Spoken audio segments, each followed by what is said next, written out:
井号高冷学神只对我甜度超标，谁懂啊？对外人连多说一句都嫌烦的清冷学神，在我面前却野得像只勾人的小狐狸。刚同居第一天，就跨坐在我腿上喂草莓，舌尖蹭过我的唇瓣，耳尖红得要滴血，却咬着我的下唇说：“甜吗？只有你能尝。”白芷柔的高冷在学校是出了名的。实验室里学弟请教问题，他只丢一句扎文线就转身走开，白大褂的衣角都不带飘一下。合作项目的同事约他周末聚餐，他头也不抬的在键盘上敲下没空，眼神冷得像冰，连快递小哥递件时多嘴说了句小姐姐真好看，他都只是冷淡瞥了一眼，全程没抬眼，搞得对方尴尬的摸了摸鼻子。只有我知道，这份刻在骨子里的疏离从来都与我无关。我们是穿一条开裆裤长大的青梅竹马，他的高冷不过是对外界的铠甲，而我是那个能卸下他所有防备，独占他所有温柔的例外。这份羁绊从我们5岁那年在老槐树下埋秘密信物时就已经牢牢记死了。小时候住同一个家属院，她是邻居家那个长得粉雕玉琢却不爱说话的小丫头，别的小朋友扎堆玩闹，她总躲在角落看书。有次隔壁班男生抢了她的连环画，还推了她一把，她没哭，只是攥着小拳头瞪着对方。我恰好放学路过，看到她眼眶红红的却硬撑着，瞬间火冒三丈，攥着拳头冲上去护着她，哪怕被打得鼻青脸肿也没退一步，指着她对所有人说这是我的人，谁也不许欺负。最后我把抢回来的连环画塞给她，她却突然拉住我的手，塞给我一颗用糖纸包着的水果糖，小声说谢谢你。那是她第一次主动跟我说话。还有次夏天，家属院后面的老桃树上结了果子，我拉着她偷偷去摘，结果被桃树主人发现，我俩撒腿就跑，她跑不快，我下意识地拉住她的手，把她护在身后，自己却被树枝刮破了胳膊。跑到安全地方后，她蹲在我身边，眼泪汪汪地用小手轻轻吹着我的伤口，还把仅有的2个桃子都塞给我，都给你吃，以后我再也不跟你偷摘果子了。那时候我就觉得这个小丫头看着清冷，心里比谁都软。最难忘的是5岁那年的夏夜，家属院停电，我们搬着小板凳坐在老槐树下看星星，她攥着一个玻璃弹珠，是她攒了好久的零花钱买的，小心翼翼地递给我。叶秋，我们把这个埋起来做约定信物，以后你要一直保护我，我长大了就嫁给你。我郑重地接过弹珠，和她一起在树下挖坑，把弹珠埋进去，还对着月亮发誓，我叶秋这辈子都护着白芷柔，谁也不能欺负她。那晚的星星很亮，她的眼睛比星星还亮。这个幼稚的约定成了我们心照不宣的秘密。高中她成了年级第1的学生，我成绩中等，却总能被老师安排坐在她旁边。她压力大到躲在楼梯间哭，是我揣着热牛奶陪她坐到深夜，把她搂进怀里说有我在，没人能欺负你，考不好也没关系。她生理期疼得直不起腰，是我偷偷在她桌洞里放了暖宝宝和红糖，还被同学打趣叶秋是不是喜欢白芷柔。她当时脸爆红，却没否认，只是悄悄往我身边挪了挪凳子。我记得高2那次运动会，我报了1000米长跑，跑到一半腿抽筋摔倒，是她不顾所有人的目光冲过来蹲在我身边，慌慌张张地给我揉腿，眼眶都红了。谁让你逞强的？疼不疼？那天她没回教室上课，陪我在医务室待了一下午，还把自己的笔记整整齐齐抄了一份给我，字迹娟秀，连老师没讲到的拓展知识点都标得清清楚楚。那时候我就知道，我对她的心思早就不是单纯的保护妹妹了。高考结束后，她填志愿，偷偷跟我报了同一座城市，只说离家近，却在我转身时红着眼眶从背后抱住我，咬着我的肩膀说我不想跟你分开，一点都不想。我愣了一下，反手抱住她，在她耳边说我也不想跟你分开，永远都不想。那些旁人不知道的柔软时刻，传承了她对我独一份的带着浓烈占有欲的偏爱。所以同居后，她所有的粘人、撒娇、大胆都只给了我一个人，连呼吸都带着你是我的专属标记。周6早上我赖床到10点，迷迷糊糊间感觉有人用指尖轻轻刮过我的下唇，软乎乎的，带着点凉意。睁开眼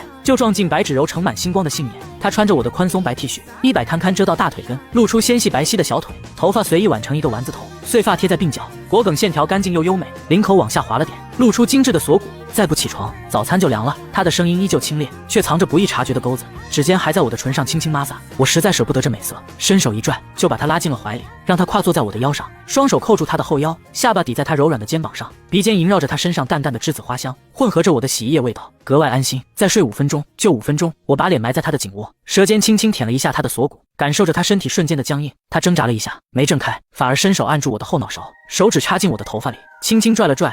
就5分钟，不许耍赖，不然怎么样？我抬头看他，嘴角扬起坏笑，他耳尖爆红，却俯身凑近我，鼻尖蹭着我的鼻尖，气息交缠，不然我就亲到你起床。说完，不等我反应，他就吻了下来，不是之前那种青涩的灼吻，而是带着点霸道的湿漉漉的吻，舌尖轻轻撬开我的牙关，带着点草莓味的甜。我反手扣住他的后脑勺，加深了这个吻，直到他喘不过气来，脸颊泛红，才依依不舍地松开。现在起不起？他喘着气，眼神却亮得惊人。我笑着捏了捏他的腰，不起，还要亲。结果这一亲就没了分寸。等我们真正起床时，已经中午12点，阳光透过窗帘缝隙洒进来，在被子上投下斑驳的光影。他趴在我胸口，头发凌乱地散在我身上，嘴唇微微红肿，眼神带着刚动情的水汽。我忍不住低头，在他光洁的额头上印下一个吻，手指轻轻抚摸着他的后背。他抬头看我，突然咬了咬我的下巴，声音带着点沙哑。都怪你，早餐都凉透了，那我补偿你。我翻身把他压在身下，鼻尖蹭着他的鼻尖，给你做你最爱的糖醋排骨。再给你亲个够。中午做饭时，我刚系好围裙切葱姜，就感觉身后有温热的身体贴了上来。白芷柔从背后环住我的腰，双手直接伸进我的衣服里，指尖冰凉的贴着我的皮肤，脸颊蹭着我的后背，声音软糯的能拉出丝。叶秋，我想吃你做的糖醋排骨，要多放糖。刚不是说想吃清淡点，要减肥吗？我笑着转身，把他搂进怀里，捏了捏他软乎乎的脸颊，触感极好。他皱了皱小巧的鼻子，眼神亮晶晶的，带着点撒娇的意味，双手勾住我的脖子，突然就想吃了。你做的最好吃，比外面饭店的还香。而且他俯身凑近我耳边，声音带着点勾人的痒。我想尝尝是排骨甜还是你甜。我无奈点头妥协，转身继续忙活，他却没松手，就这么抱着我的腰，脑袋搁在我肩膀上，手指还在我胸口轻轻画圈，呼吸拂过我的脖颈，有点痒，小心油溅到你，往后退。我侧头提醒他，他却往我怀里缩了缩，手臂抱得更紧了，嘴唇直接贴在我的耳垂上，轻轻咬了一下。不怕，有你在，你会保护我的。这句话像羽毛，轻轻搔在我心上。小时候他也是这样，被欺负后躲在我身后，小声说有你在，我不怕。只是现在，他的依赖里多了浓得化不开的占有欲。菜快做好时，我夹了一块刚炒好的排骨递到他嘴边，吹了吹降温。他张嘴咬住，眼睛瞬间亮了起来，像发现了宝藏的小松鼠。好吃，太好吃了！还没等我收回手，他就伸手勾住我的脖子，踮起脚尖吻了我一下，嘴角还沾着淡淡的酱汁，甜丝丝的，然后主动伸出舌头，把我嘴角的酱汁舔干净，眼神带着点挑衅。奖励你的，做的超棒。我顺势低头，加深了这个吻，把酱汁的甜和他唇瓣的软都尝了个遍。双手紧紧扣住他的腰，让他更贴近我，直到他喘不过气来，轻轻推我的胸口，才依依不舍地松开。下次再这么勾我。我捏着他的下巴，眼神暗沉。我就在厨房拌了你。他脸颊爆红，却不怕，反而伸手摸了摸我的嘴唇，小声说：拌就拌，你本来就是我的。饭后收拾完碗筷，他拉着我翻出了一个旧纸箱，里面全是我们小时候的东西，泛黄的合照，他给我画的歪歪扭扭的贺卡，我送他的第一个毛绒小熊，还有那颗当年他塞给我的水果糖的糖纸，被他小心翼翼地夹在笔记本里，甚至还有我们5岁时埋在老槐树下的那颗玻璃弹珠。原来他早就偷偷把它挖了出来，珍藏了10几年。他拿起一张小学时的合影，照片里的我皱着眉头护着他，他躲在我身后，只露出半张脸。你看你那时候还挺有男子汉气概。他笑着打去，眼里却泛着水光。那当然。我从身后抱住他，下巴抵在他发顶，双手紧紧箍住他的腰，让他完全贴在我怀里。从小就发誓要保护你，说到做到。而且我俯身凑近他耳边，声音带着点占有欲，你本来就是我从小学就预定好的人，谁也抢不走。他转身扑进我怀里，紧紧抱住我，脑袋在我胸口蹭了蹭，牙齿轻轻咬着我的衬衫。叶秋，谢谢你一直都在，你只能是我的，永远都是。我轻轻拍着他的后背，在他耳边低语，我是你的，一辈子都是你的，谁也抢不走。下午3点，她的闺蜜约我们去咖啡馆小聚，刚走进店里，闺蜜就夸张地叫了起来，我的天，白芷柔，你居然会挽着男生的手，还笑成这样。白芷柔瞬间收敛了笑意，恢复了平时的清冷模样，只是手依旧紧紧攥着我的，并且直接把我往她身边拉了拉，身体贴得更紧，小声对闺蜜说，别大惊小怪。闺蜜凑到我身边，压低声音，叶秋，你到底用了什么魔法，把我们这位冰山学神变成粘人精了？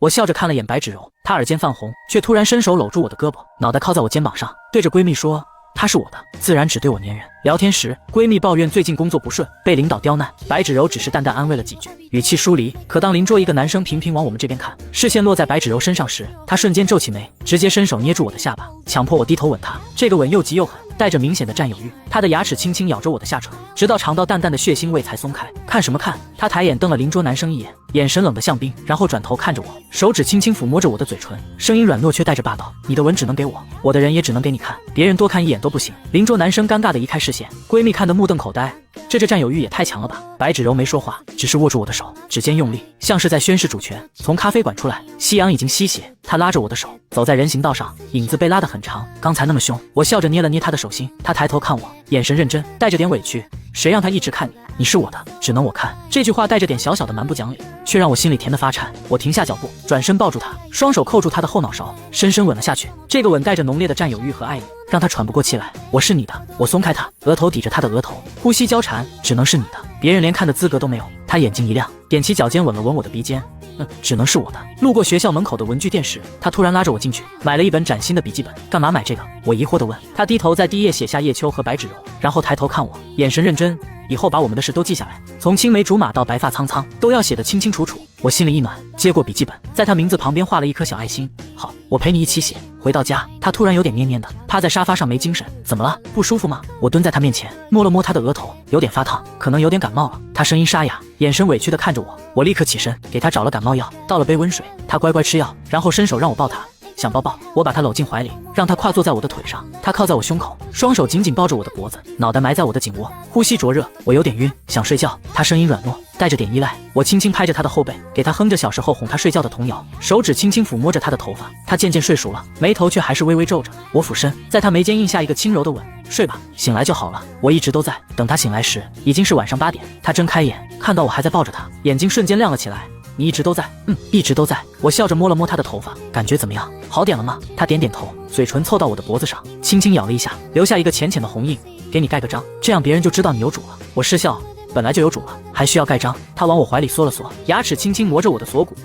我要让所有人都知道你是我的。我给她煮了点清淡的粥，喂她喝下。她吃得很慢，时不时抬头看我，然后突然凑过来，用嘴叼住勺子，把粥咽下去后，直接吻了我，把粥的清香传递给我。这样吃才甜。她笑着说，眼里满是狡黠。我捏了捏她的腰，调皮。她却不怕，反而伸手解开我的衬衫扣子，手指轻轻抚摸着我的胸口。叶秋，我好喜欢你，喜欢到想把你藏起来，不让别人看到。晚上，她突然说要去洗澡，让我在客厅等她。我以为还是像平时一样，她洗完澡就穿着我的宽松 T 恤出来，可等了快半小时，浴室门才轻轻打开。我抬头看过去，瞬间愣住了。白芷柔没穿我的 T 恤，而是换上了一条香槟色的丝质睡裙，裙摆堪堪到大腿中部，勾勒出她纤细的腰肢和优美的曲线。睡裙的领口是恰到好处的 V 领，露出精致的锁骨，肩带细细的，衬得她的肩膀愈发白皙。她的头发吹干后柔顺的披散在肩头，发梢带着点自然的卷度，脸上化了淡淡的妆，睫毛纤长卷翘，嘴唇涂了一层水光唇釉，泛着诱人的光泽。她还戴上了我之前送她的珍珠耳饰，小小的珍珠在灯光下泛着柔和的光，整个人褪去了平时的清冷和随性，多了几分温柔和妩媚。